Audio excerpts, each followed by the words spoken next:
नमस्कार। उम्मीद करता हूँ पिछला लेक्चर मैकेनिक्स का बेसिक लेक्चर आपने स्टडी किया होगा, देखा होगा, तभी आप सेकंड लेक्चर है इसको अच्छी तरह से समझ पाएंगे, क्योंकि वो बिल्कुल बेसिक था। बेसिक से हमने स्टार्ट किया।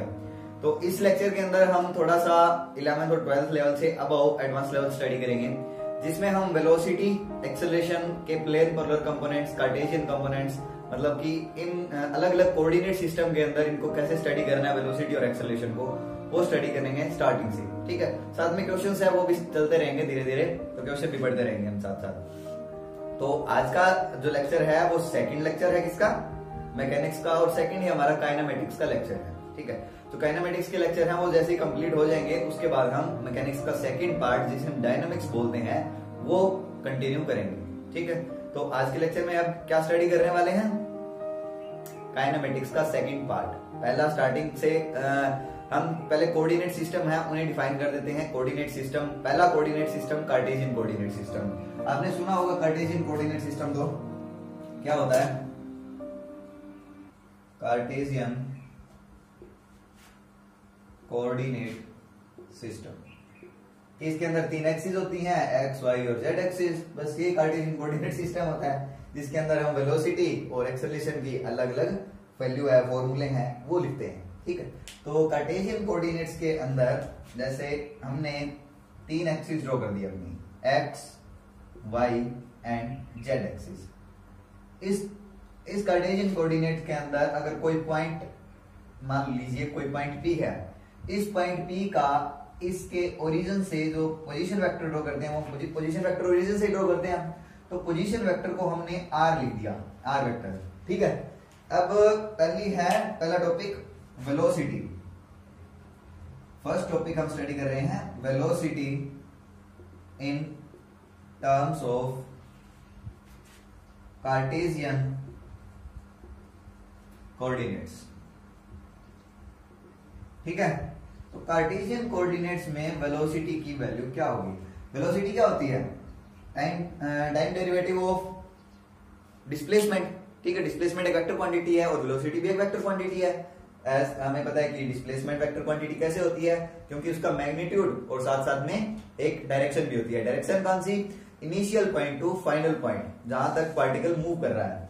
अब वेलोसिटी का फॉर्मूला अगर हम लिखें तो वो क्या है, dl/dt। पिछले लेक्चर में अंदर हमने लिखा था, इसे हम एक तरीके से और लिख सकते हैं dr/dt, यानी कि जो पोजीशन वेक्टर का टाइम डेरिवेटिव। ठीक है, कि ये जो पोजीशन वेक्टर है वो टाइम के साथ कितना चेंज कर रहा है, किस डायरेक्शन में चेंज कर रहा है, वो उस डायरेक्शन में उसकी डायरेक्शन की वेलोसिटी हो जाएगी। ठीक है, उसमें वेलोसिटी की डायरेक्शन हो जाएगी, सॉरी। तो वेलोसिटी की डायरेक्शन उस डिस्प्लेसमेंट की जो डायरेक्शन है उसी के अंदर डायरेक्शन है, या फिर कोई किसी कर्व के अंदर पार्टिकल मूव करता है तो किसी पॉइंट के ऊपर वेलोसिटी की डायरेक्शन हम उसकी सेंस में टेंजेंशियली शो करते हैं। ठीक है, मान लीजिए ऐसे पार्टिकल मूव कर रहा है तो इस पॉइंट पे अगर वेलोसिटी की डायरेक्शन दिखानी है तो in the sense of motion हम उसको टेंजेंट ड्रॉ करते हैं उस कर्व के ऊपर जो वेलोसिटी की डायरेक्शन को शो करता है। अब अगर हम इस पॉइंट P के कोऑर्डिनेट्स लिखें x, y और z, तो पोजीशन वेक्टर की वैल्यू क्या होगी, r is equal to X I cap plus Y J cap plus Z K cap. ये हम स्टडी कर, इतना तो पोजीशन वेक्टर, इतना तो अगर आपने वेक्टर स्टडी किया तो पोजीशन वेक्टर की वैल्यू ये आप लिख सकते हैं, कैसे लिखा जाता है पोजीशन वेक्टर। ठीक है, 2 पॉइंट्स के बीच में, तो ये पोजीशन वेक्टर की वैल्यू होगी, यानी कि time derivative of this position vector gives the velocity at any instant. क्योंकि dr/dt या फिर dl/dt कौन सी वेलोसिटी होती है, इंस्टेंटेनियस वेलोसिटी होती है ना। जो एवरेज वेलोसिटी होती है उसे तो हम लिखते हैं total displacement divide by total time, but जो इंस्टेंटेनियस वेलोसिटी है उसको हम लिखना है dr/dt या फिर dl/dt। ठीक है, तो ये हम पिछले लेक्चर के अंदर पूरी एक्सप्लेनेशन है, बहुत लंबा लेक्चर चला गया था, बिल्कुल छोटे छोटे 3 टॉपिक थे, जिसमें 5 मिनट का लेक्चर होना चाहिए था जो 40 मिनट तक का चला गया, क्योंकि उसमें बिल्कुल छोटी छोटी बातें हैं वो डिस्कस की हुई हैं। ठीक है, जिनमें बच्चे मिस्टेक करते हैं, जिनको समझने में थोड़ी दिक्कत होती है। दिक्कत होने की बात नहीं है, बट उनको रिवाइज करना, उनको याद रखना लंबे समय तक, और क्वेश्चंस के अंदर उनको इंप्लीमेंट करना ये जरूरी होता है, क्योंकि बेसिक चीजें ही इंसान को क्या करती है, क्वेश्चंस के अंदर मार दिला देती है। जैसे किस तरह से होता है, कोई क्वेश्चन सोल्व कर रहे हो आप, उसमें कई बार आप ऊपर से जो मेन एडवांस टॉपिक है वो आपने पढ़ रखा है, बेसिक क्लियर नहीं होगा, तब तक आप उस क्वेश्चन के अंदर छोटा सा कंसेप्ट भी अगर मिस हो गया तो वो आपका पूरा क्वेश्चन रॉन्ग कर देगा। इसलिए मैंने थोड़ा बेसिक के ऊपर ज्यादा जोर दिया था पिछले लेक्चर में। तो अब इसका पोजीशन वेक्टर का टाइम डेरिवेटिव करेंगे तो क्या होगा, D by D T of X I cap plus D Y J cap plus Z K cap. या फिर इसे ऐसे कह सकते हो कि इस पोजीशन वेक्टर का, इस पोजीशन का एक्स कोऑर्डिनेट का time derivative plus Y coordinate का time derivative plus Z coordinate का time derivative gives the instantaneous velocity. ठीक है, तो इसे हम dx बाई dt को हम डिनोट कर देते हैं x डॉट से, सिमिलरली dy बाई dt को y डॉट से एंड dz बाई dt को z डॉट से। सिमिलरली हम इसे अगर लिख दें तो ये कैसे होगा, dx by dt I cap है ना, तो इसे लिख दिया x dot i cap plus में dy by dt j cap है तो इसे y डॉट j कैप लिख दिया। ठीक है, प्लस में z dot k cap. Similarly तो ये वेलोसिटी का फॉर्मूला हो गया in the Cartesian coordinates. Cartesian coordinates. अब एक जैसे कि हमें पता है कि कोई भी वेक्टर क्वांटिटी होती है तो उसे अगर हम किसी एक्सिस के अलोंग लिख रहे हैं या फिर किसी कोऑर्डिनेट्स के अलोंग लिख रहे हैं तो उसके अलग अलग कंपोनेंट्स होते हैं। अब कार्टेशियन कोऑर्डिनेट्स में अंदर एक्स एक्सिस के अलोंग वेलोसिटी का कंपोनेंट अलग होगा, वाई के अलोंग अलग होगा। मान लीजिए जैसे कि अगर हम ऐसे बात करें, इस पॉइंट पे है वेलोसिटी की डायरेक्शन ये है v, ठीक है, तो अगर ये v की है तो इस साइड अगर x है और इस साइड y एक्सिस है तो इस पे इस वेक्टर के हम दो कंपोनेंट्स है उनमें रिजोल्व कर सकते हैं, एक तो vx और दूसरा vy। ठीक है, और इसमें vx और vy है कौन से, जो i कैप का कोफिशिएंट है उसे हम vx लिखते हैं, j कैप का vy और z k कैप का कोफिशिएंट उसे vz से डिनोट करते हैं। यानी कि अगर आप लिखें vx is equal to x dot, vy is equal to y dot, vz is equal to z dot, ये वेलोसिटी के कंपोनेंट्स है। अगर हम इसे वेक्टर की फॉर्म में लिखें कि vx वेक्टर क्या होगा, तो यहाँ पे i cap unit vector multiply कर देंगे। ठीक है, तो x कंपोनेंट, अगर वेक्टर नहीं लिख रहे, ओनली सिंपल मैग्नीट्यूड लिख रहे हैं, कंपोनेंट, कंपोनेंट क्या होता है, उसका ओनली मैग्नीट्यूड, डायरेक्शन कंपोनेंट, मतलब यहाँ पे x लिख दिया ना तो इसके साथ ही डायरेक्शन कंटेन है, यानी कि x एक्सिस के अलोंग उसकी डायरेक्शन है, उस कंपोनेंट की डायरेक्शन है। ठीक है, तो ये हो गया वेलोसिटी का फॉर्मूला। अब बात आते हैं इसकी एक्सेलरेशन की, कि कार्टेशियन कोऑर्डिनेट्स के अंदर एक्सेलरेशन किस तरह से लिखते हैं हम। नेक्स्ट अपने पास है एक्सेलरेशन। एक्सेलरेशन को कार्टेशियन कोऑर्डिनेट्स की फॉर्म में लिखते हैं, acceleration in terms of Cartesian coordinates. Acceleration का फॉर्मूला हमने लिखा dv बाई dt, वेलोसिटी का टाइम डेरिवेटिव। ठीक है, अगर वेलोसिटी का हमने लिखा था क्या formula, d by dt of x dot i cap plus y dot j cap plus z dot के कैप, ये लिखा था। यानी कि x डॉट का एक बार और डेरिवेटिव कर दीजिए तो डबल डॉट से रिप्लेस कर देंगे, x double dot i cap plus y double dot j cap plus z double dot के कैप। ये हो गया एक्सेलरेशन का formula in terms of Cartesian coordinate. ठीक है, तो ये एक्सेलरेशन का फॉर्मूला हो गया। अब अगर इसमें एक्सेलरेशन के कंपोनेंट्स की बात करें तो ये आई कैप वाला ax हो गया, ये ay हो गया और ये az हो गया। ठीक है, या फिर आप ऐसे लिख सकते हो ax is equal to x double dot, ay is equal to y double dot और az is equal to z double dot. मैं थोड़ी सी स्पीड इसलिए कर रहा हूं क्योंकि इसमें बिल्कुल आसान टॉपिक है, कुछ भी करने वाला नहीं है। कुछ अगर डाउट वगैरह होता है आपको तो आप कमेंट सेक्शन के अंदर टाइप करके मुझे पूछ सकते हैं, हो सकेगा तो मैं आपको रिप्लाई जरूर करूंगा, अवश्य करूंगा। ठीक है, तो इसलिए आप कमेंट सेक्शन में अपने डाउट्स हैं वो पूछ सकते हैं।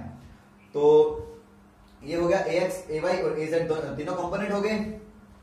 और मतलब कि अब इनकी एक्सेलरेशन की भी डायरेक्शन होती है। अब डायरेक्शन को आप डिफाइन कर रहे हो तो इसी में भी x लिख दिया तो यहाँ पे आई कैप का मतलब कि x एक्सिस के अलोंग कंपोनेंट आ गया।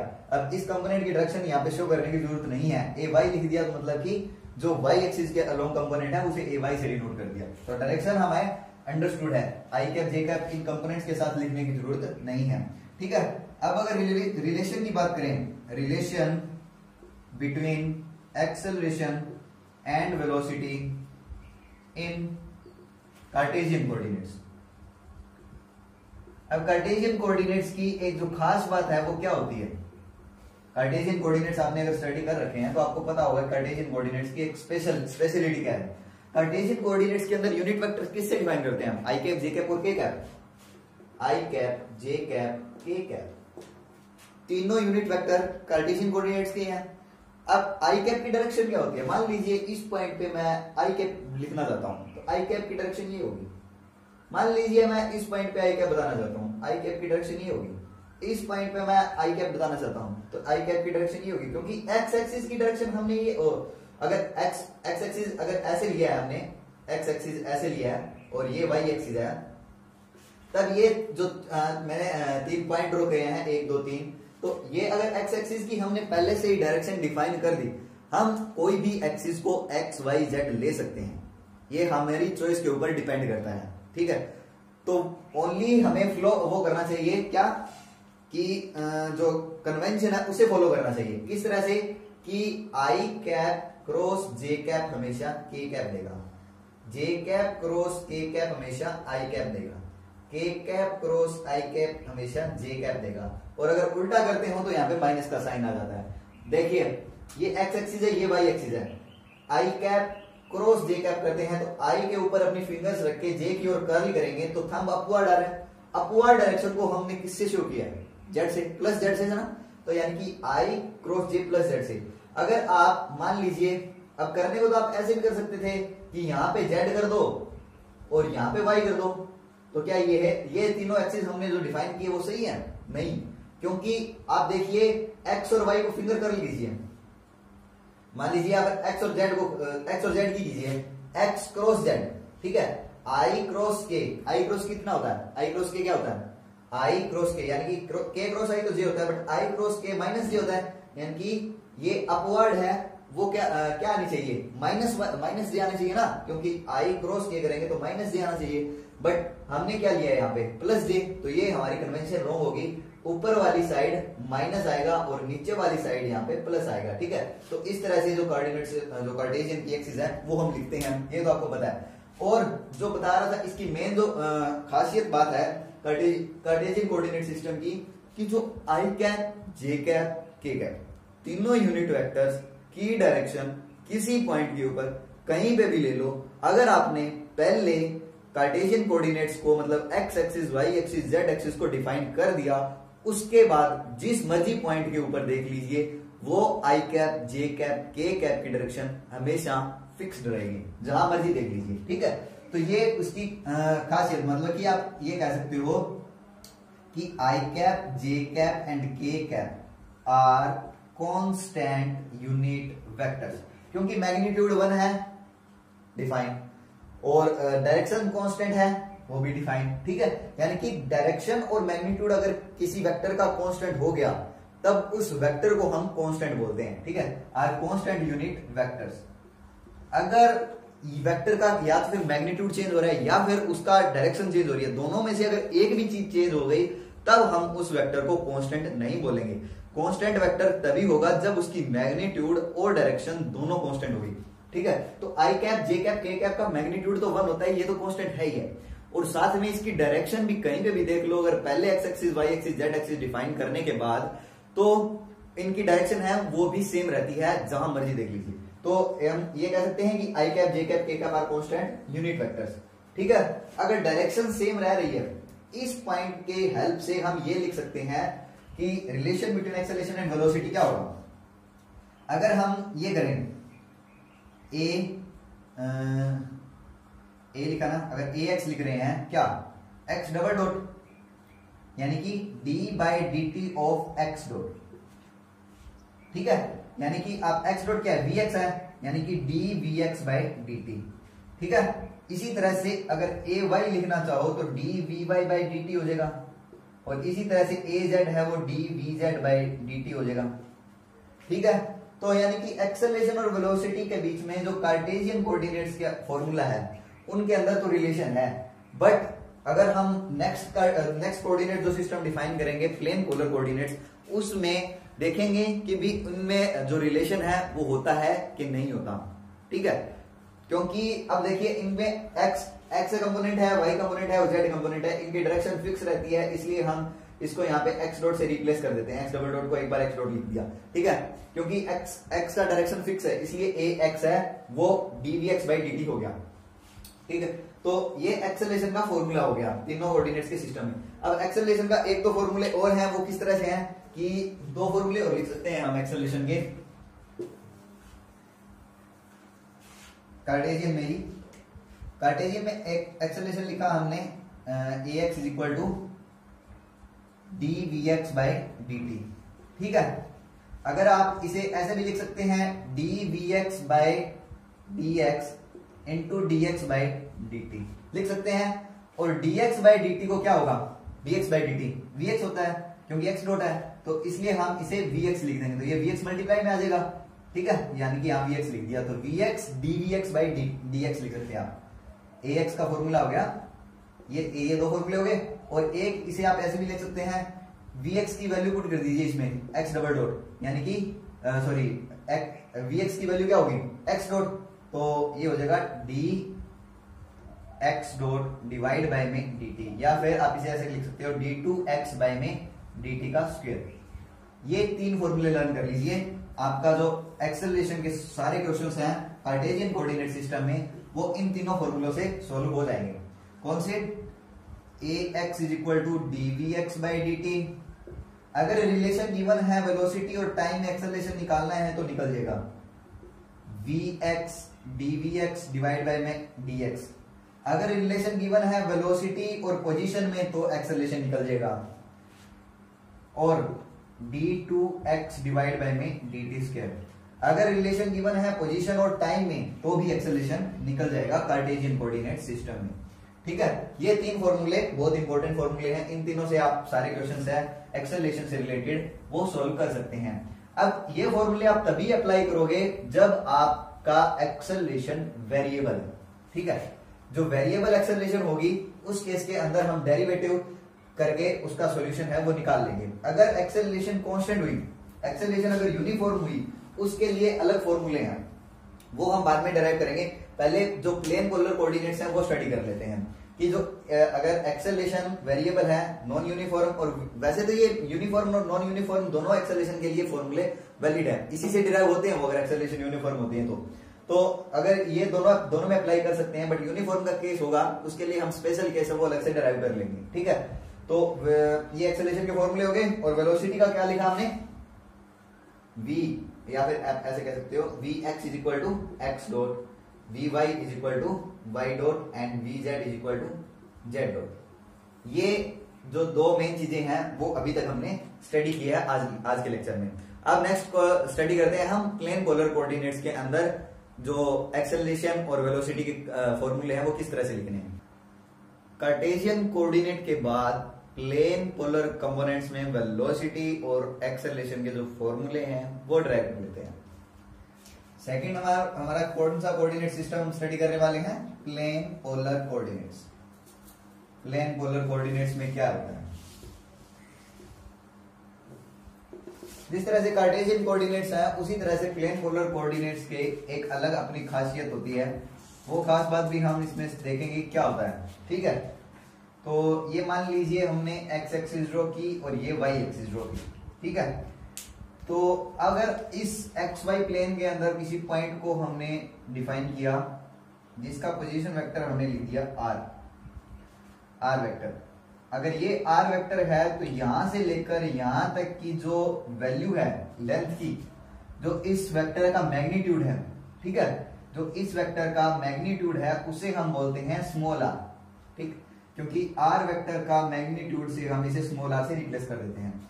और जो ये पोजीशन वेक्टर, इस p पॉइंट का पोजीशन वेक्टर, मान लीजिए ये पॉइंट p है, तो इसका पोजीशन वेक्टर इस एक्स एक्सिस के साथ एंगल बनाता है थीटा, ठीक है। Theta is the angle between the position vector and the x axis. अब अगर हम इंक्रीजिंग सेंस लें तो थीटा इस एक्स एक्सिस से इस डायरेक्शन में मेजर करेंगे, और अगर मान लीजिए अगर पॉइंट यहां पे चला गया, ठीक है, तो अगर पॉइंट इस पॉइंट यहां पे आ गया अगर पॉइंट, तो थीटा क्या हो जाएगा, यहां से इस डायरेक्शन में आ जाएगा थीटा, ठीक है। मतलब कि सेंस तो यही रहेगा ना, एंगल मेजर करने की जो डायरेक्शन है वो सेंस है वो इंक्रीजिंग सेंस में, यानी कि आप ऐसे लिख सकते हो थीटा इज मेजर्ड, या फिर थीटा कैप जो प्लेन पोलर कोऑर्डिनेट्स मेनली दो टाइप के होते हैं, एक तो आर कैप और एक थीटा कैप। ठीक है, तो ये इसके यूनिट वेक्टर्स हैं प्लेन पोलर कोऑर्डिनेट्स में। तो जो थीटा कैप है वो थीटा कैप वो डायरेक्शन है is theta cap is defined in the increasing sense of theta, यानी कि थीटा का इंक्रीजिंग सेंस में हम थीटा कैप की वैल्यू है वो सॉरी थीटा कैप की डायरेक्शन है उसे डिफाइन करते हैं। आर कैप क्या होगा, आर कैप इस पोजीशन वेक्टर की डायरेक्शन के अंदर, मतलब जो R vector position vector draw किया है इसी की डायरेक्शन में हम आर कैप है वो लिखते हैं आर कैप। ठीक है, इसी की डायरेक्शन में।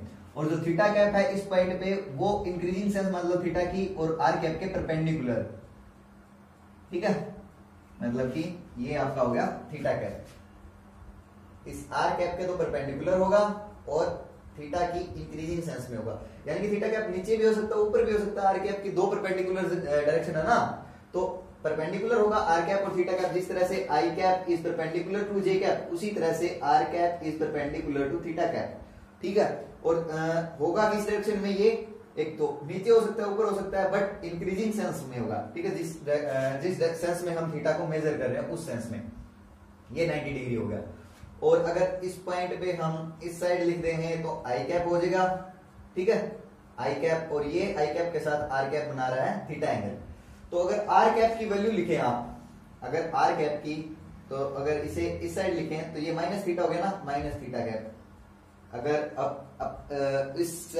अगर इस साइड में वेक्टर ए है तो इस अगर ए वेक्टर है तो इसकी अपोजिट साइड में उतनी ही डिस्टेंस के ऊपर अगर अनदर वेक्टर लिखें तो वो माइनस ए वेक्टर होगा ना, क्योंकि अलग उसकी अगर डायरेक्शन चेंज होती है मैग्नीट्यूड सेम रहता है तो उस वेक्टर को हम माइनस नेगेटिव साइन से शो कर देते हैं। उसी तरह से अगर थीटा कैप इस डायरेक्शन में है तो इसकी अपोजिट साइड में हमने माइनस थीटा कैप से शो कर दिया। अगर अब लिखते हैं हम आर कैप को कार्टेशियन कोऑर्डिनेट्स में और थीटा कैप को कार्टेशियन कोऑर्डिनेट्स के कंपोनेंट्स में।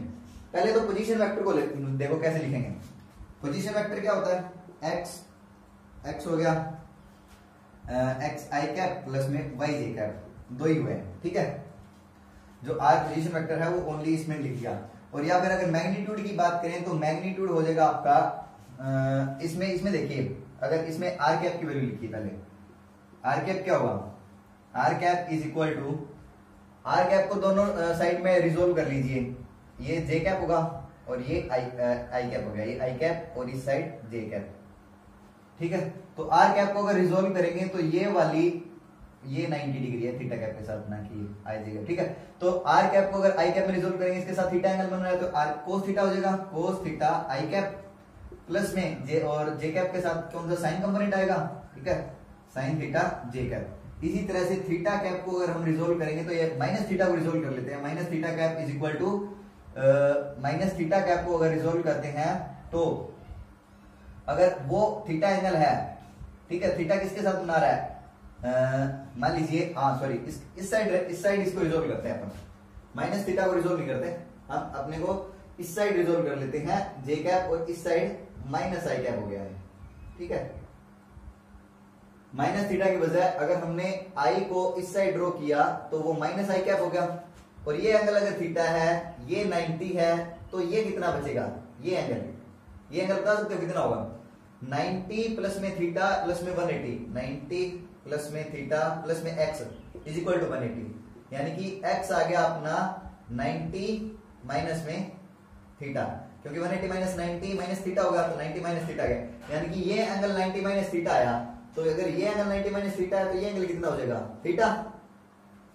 समझ में आया ये डायग्राम कि नहीं आया, ये नीचे शो कर देता हूं एक बार, इसे आप अच्छे से समझ जाओगे। यहाँ पे इसे आप अच्छे से समझ लीजिए तो डेरिवेशन जो वेलोसिटी और एक्सेलरेशन की वो अच्छे से समझ आ जाएगी। ये है आर कैप, ठीक है, और ये है इसके परपेंडिकुलर डायरेक्शन में है अपना थीटा कैप,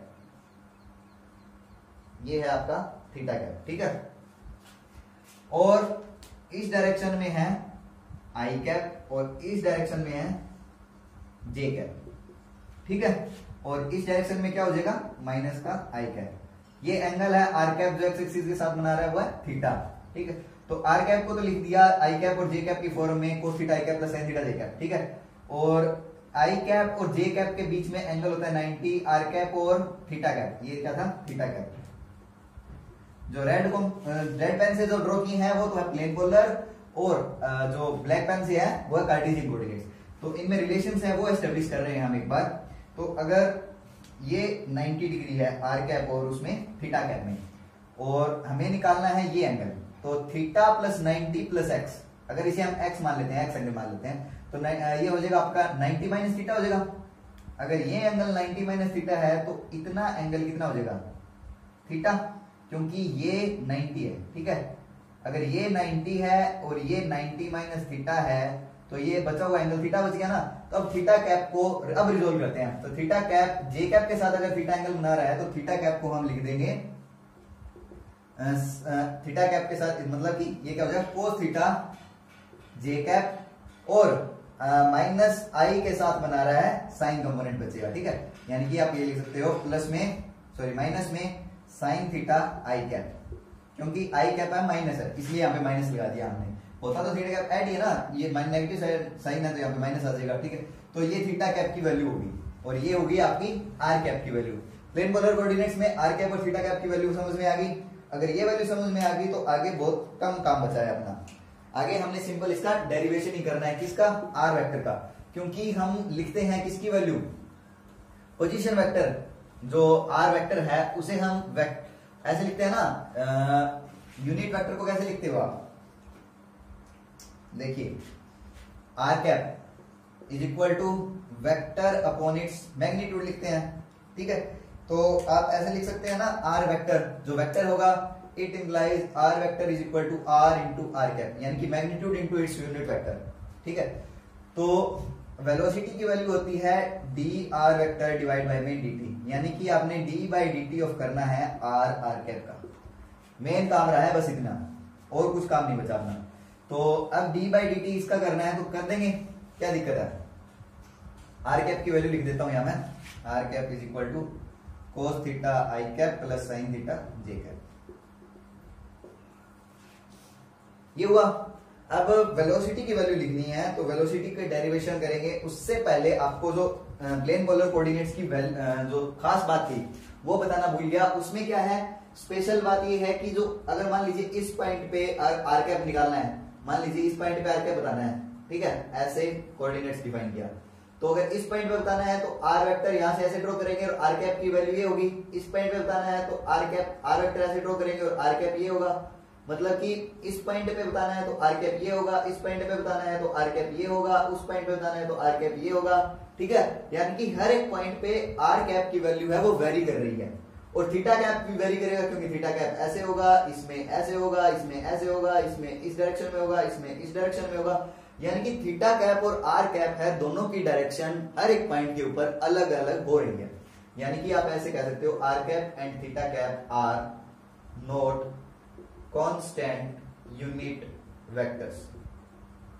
बट जो कार्टेशियन कोऑर्डिनेट्स की हमने बात की थी उसमें आई कैप, जे कैप और के कैप क्या थे, कांस्टेंट वेक्टर्स थे। तो ये इसमें प्लेन पोलर कोऑर्डिनेट्स की ये खास बात है कि आर कैप थीटा कैप है वो दोनों कांस्टेंट वेक्टर्स नहीं है, क्योंकि इनका मैग्नीट्यूड तो 1 है, मैग्नीट्यूड तो कांस्टेंट है, लेकिन जो डायरेक्शन है वो डायरेक्शन कांस्टेंट नहीं है, डायरेक्शन हर एक पॉइंट के ऊपर वेरिएबल है, ठीक है। ये इस प्लेन पोलर कोऑर्डिनेट्स की एक खास बात होगी। अब आर कैप और थीटा कैप की वैल्यू लिख दी, अब इसका डेरिवेटिव कर देते हैं। तो u इंटू वी का फॉर्मूला लगाना है, सिंपल, और कुछ नहीं है। अब सिंपल मैथमेटिक्स बचा है, तो ये हो जाएगा आपका r d are cap by D t plus में r cap into d r by में डी टी, ठीक है, यही बचा। तो D r by D t को हमने लिख दिया, मैग्नीट्यूड का जो डेरिवेशन है D r by D t, उसे हम लिखेंगे आर डॉट, और d theta by D t को हम लिखेंगे थीटा डॉट, ठीक है। तो इसको तो लिख दिया हमने R cap R dot are cap से, या फिर ठीक है यहाँ पे आर डॉट पहले लिख देते हैं आर कैप। अब बच गया d are cap by D t निकालना है, D R cap by D t, यानी कि इसका derivative d are cap by D t क्या होगा, d are cap by D t. इसका टाइम डेरिवेटिव कर दीजिए, तो कोस थीटा का आ जाएगा अपना माइनस साइन थीटा और theta dot i cap plus में cos theta theta dot j cap. तो थीटा डॉट कॉमन होगा, तो थीटा डॉट अगर कॉमन ले लिया तो हो जाएगा कोस थीटा जे कैप माइनस साइन थीटा आई कैप, ठीक है। अब कोस थीटा जे कैप माइनस साइन थीटा आई कैप ये थीटा कैप है ना, तो यहाँ पे लिख दिया डी आर कैप बाय में D T is equal to theta dot और थीटा कैप। ठीक है, तो D R cap by D T की वैल्यू इसमें वैल्यू पुट करेंगे तो ये वैल्यू किसकी थी, वेलोसिटी की थी ना, तो वेलोसिटी की वैल्यू आ गई, इसमें वैल्यू पुट कर दी आर डॉट आर कैप तो लिख दिया, प्लस में यहाँ पे एक आर है और इसकी वैल्यू है थीटा डॉट थीटा कैप, यानी कि आर पहले से पड़ा है और थीटा डॉट थीटा कैप इसकी वैल्यू हमने निकाल ली। ठीक है, तो ये वेलोसिटी का बहुत इंपॉर्टेंट फॉर्मूला है, वो हमने डेराइव कर लिया, बहुत इंपॉर्टेंट फॉर्मूला कह सकते हो आप इसे। ठीक है, प्लेन पोलर कोऑर्डिनेट्स में हमने वेलोसिटी का जो फॉर्मूला है उसका डेरिवेशन कर लिया। वेलोसिटी में प्लेन पोलर कोऑर्डिनेट्स में उसका फॉर्मूला लिखेंगे are dot are cap plus are theta dot theta cap, जिसमें रेडियल कंपोनेंट और ट्रांसवर्स कंपोनेंट, दो कंपोनेंट है वेलोसिटी के, रेडियल कंपोनेंट ऑफ वेलोसिटी और दूसरा है ट्रांसवर्स कंपोनेंट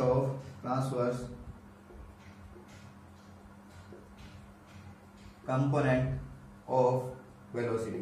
तो रेडियल कंपोनेंट को हम वी आर से डिनोट करेंगे और ट्रांसवर्स को वी थीटा से।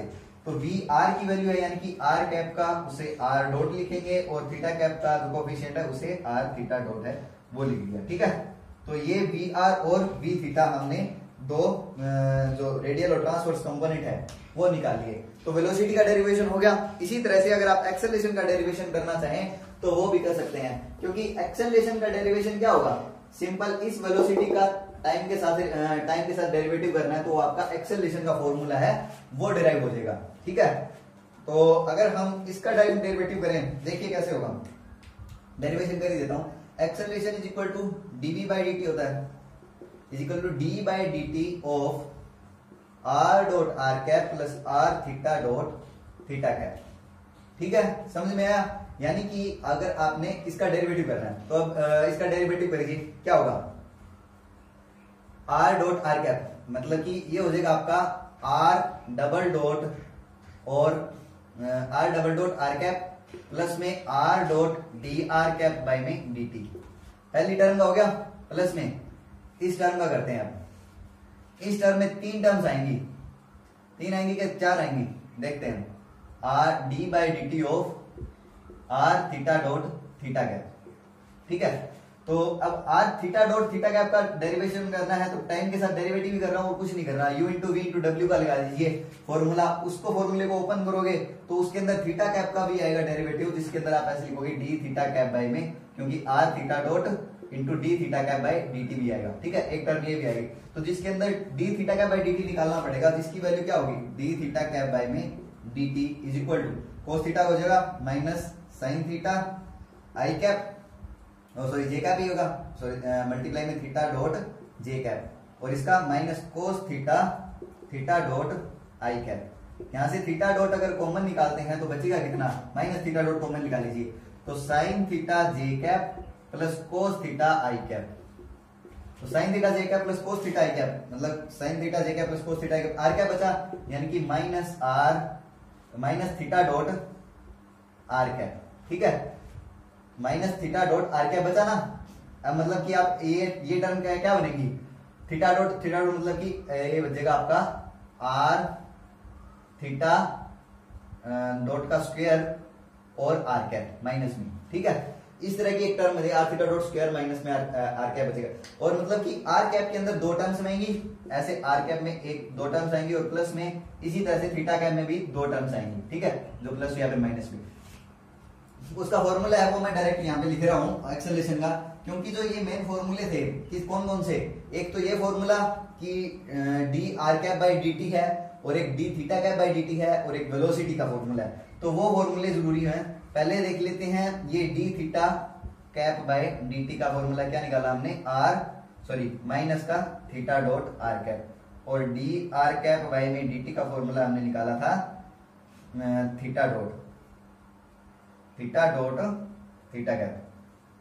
यही था क्या, इसको डिराइव करते हैं तो थीटा डॉट आएगा ना और थीटा कैप, हाँ यही निकला थीटा डॉट थीटा कैप। ठीक है, तो ये जो चार फॉर्मूले हैं, इन चारों फॉर्मूलों की हेल्प से हम एक्सेलरेशन का डेरिवेटिव करके भी वेलोसिटी का डेरिवेटिव करके एक्सेलरेशन का फॉर्मूला है उसे अच्छे से हम डिराइव कर सकते हैं।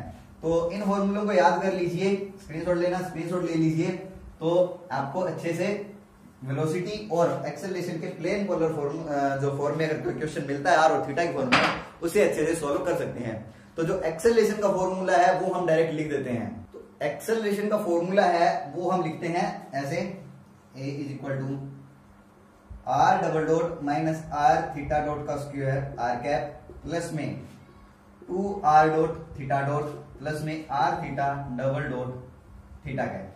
ठीक है, तो ये आर कैप का कोफिशिएंट इसे रेडियल कंपोनेंट और थीटा कैप का कोफिशिएंट इसे ट्रांसवर्स कंपोनेंट हम बोलते हैं।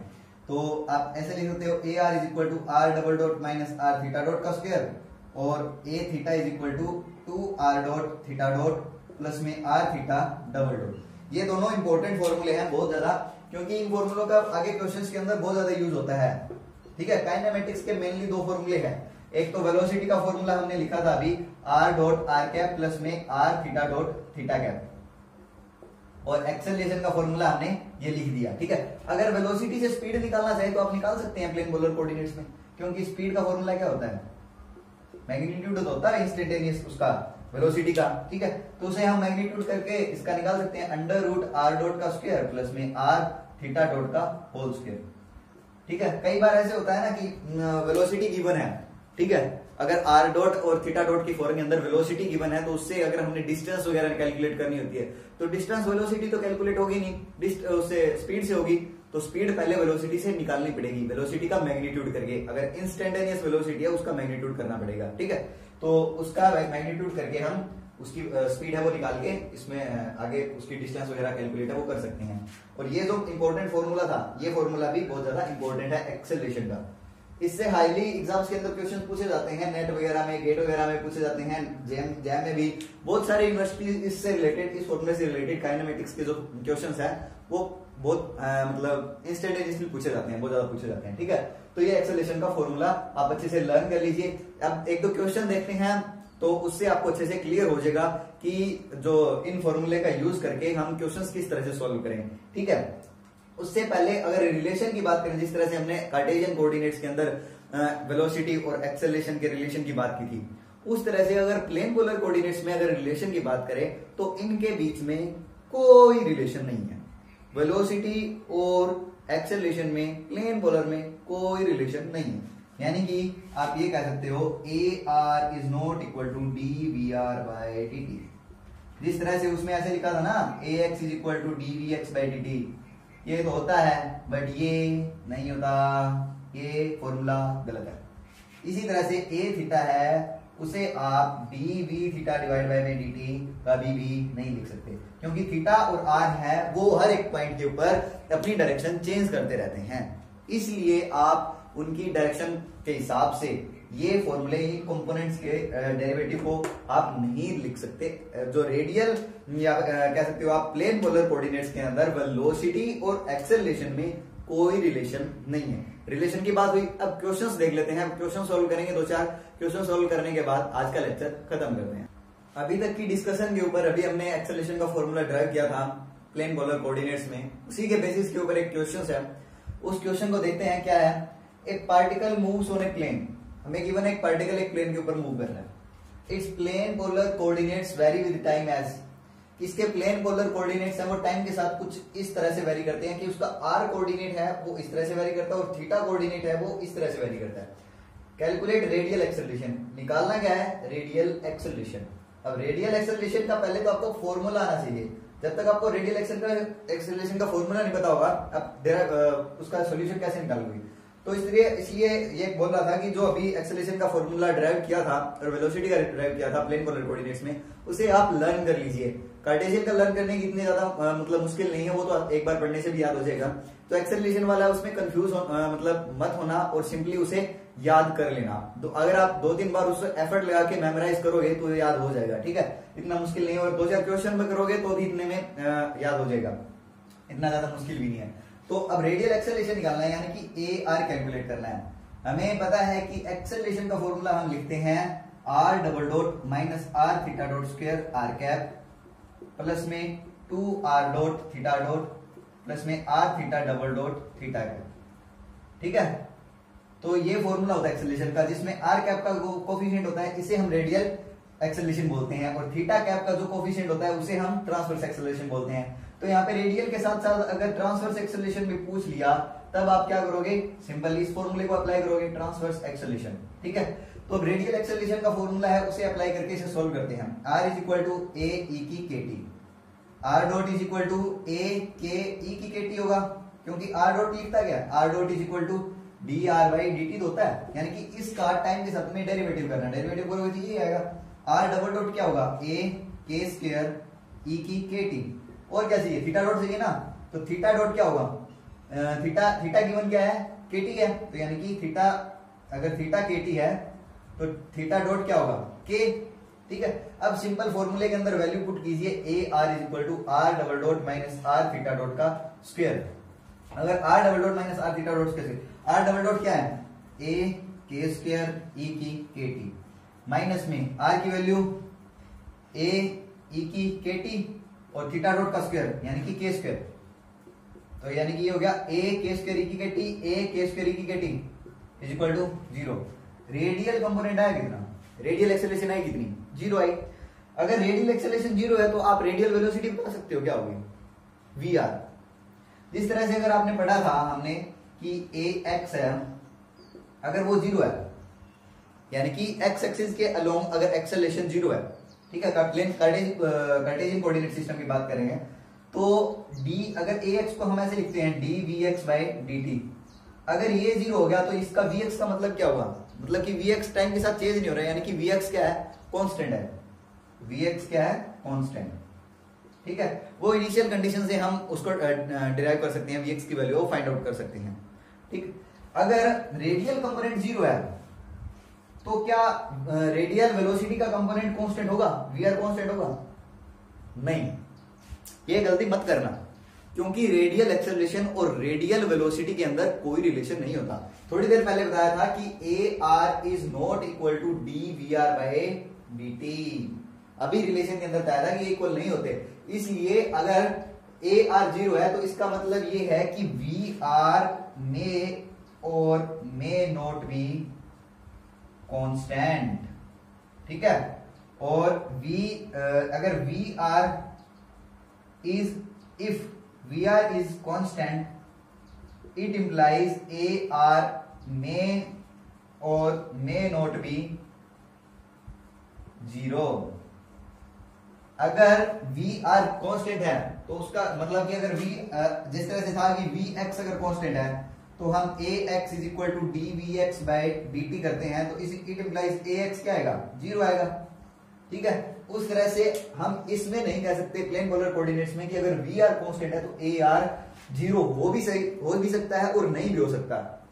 अगर आप इसमें वी आर निकालना चाहो तो वी आर निकाल सकते हो क्या, वी आर रेडियल कंपोनेंट है ना वेलोसिटी का, उसका फॉर्मूला क्या होता है, आर डॉट आर कैप लिखते हैं ना, सिंपल वी आर की value v r is equal to r dot are cap, और वी थीटा क्या लिखते हैं, r theta dot theta cap, r theta dot theta cap. ठीक है, तो अगर वी आर निकालना चाहो तो आर डॉट करना है, आर डॉट हमने निकाला था अभी, आर डॉट क्या होगा, ए के ई की के टी, यानी कि वी आर की वैल्यू क्या है, ए के ई की k t r cap, which is not equal to 0।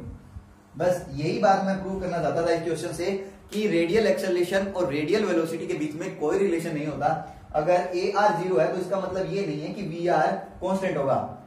ठीक है, कांस्टेंट नहीं है, ये क्या है, time which is not constant, या फिर 0 और ये नॉट कांस्टेंट, क्योंकि टाइम के ऊपर डिपेंड कर रहा है ना, नॉट कांस्टेंट, टाइम के ऊपर डिपेंड कर रहा है, कांस्टेंट कहां से होगा।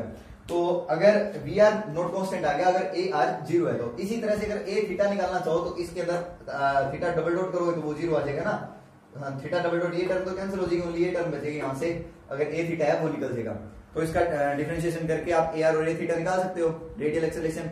ये हुआ क्वेश्चन। ठीक है, एक क्वेश्चन, तो बाकी क्वेश्चंस है वो नेक्स्ट लेक्चर में अंदर स्टडी करेंगे हम इससे रिलेटेड। तो नेक्स्ट लेक्चर है वो ओनली क्वेश्चन से रिलेटेड होगा, जिसके अंदर हम एक्सेलरेशन और वेलोसिटी से जो अभी जितने भी हमने जो टॉपिक स्टडी किए हैं प्लेन पोलर कोऑर्डिनेट्स में और कार्टेशियन कोऑर्डिनेट्स में, उनको अच्छे से क्वेश्चंस को स्टडी करेंगे ताकि आपका जो कंसेप्ट है वो अच्छे से डेवलप हो सके। और साथ में मैं अपनी कम्युनिटी के अंदर जो है क्वेश्चंस है वो अपलोड करता रहूंगा, आप प्रैक्टिस करते रहना। ठीक है, तो मिलते हैं नेक्स्ट लेक्चर के अंदर, तब तक के लिए सब्सक्राइब जरूर कर लेना और अपने दोस्तों के साथ इस चैनल को शेयर कर देना प्लीज। आपसे रिक्वेस्ट है कि subscribe the channel and also share with your friends and press the bell icon to get easy notifications for new uploads. और अगर आप मैकेनिक्स पढ़ना चाहते हैं तो कंटिन्यू करना और लेक्चर्स रेगुलरली अटेंड करना। अगर रेगुलरली अटेंड करोगे तभी आपका जो कंसेप्ट है वो अच्छे से डेवलप हो पाएगा। मैं आपको ये गारंटी देता हूं कि अगर आप रेगुलरली इन लेक्चर्स को अटेंड करोगे तो आपकी मैकेनिक्स बहुत हद तक इंप्रूव होगी, बहुत हद तक। I am definitely sure. अगर आप इसको अच्छे से कंसंट्रेशन से विदाउट एनी स्किपिंग, कि पहली कंडीशन ये है कि अगर आपको वीडियो स्किप नहीं करनी कहीं पे भी। अगर वीडियो स्किप करोगे, कोई बात छूट गई, जहां पे भी कोई बात छूटी वो आगे पता नहीं कहां काम आ जाए, ठीक है, कौन से क्वेश्चन में यूज हो जाए। इसलिए कोई भी आपने स्किप नहीं करना कहीं पे भी। अगर स्किप करोगे तो आपका ही नुकसान है, ठीक है। तो मिलते हैं नेक्स्ट लेक्चर के अंदर, तब तक के लिए बाय बाय।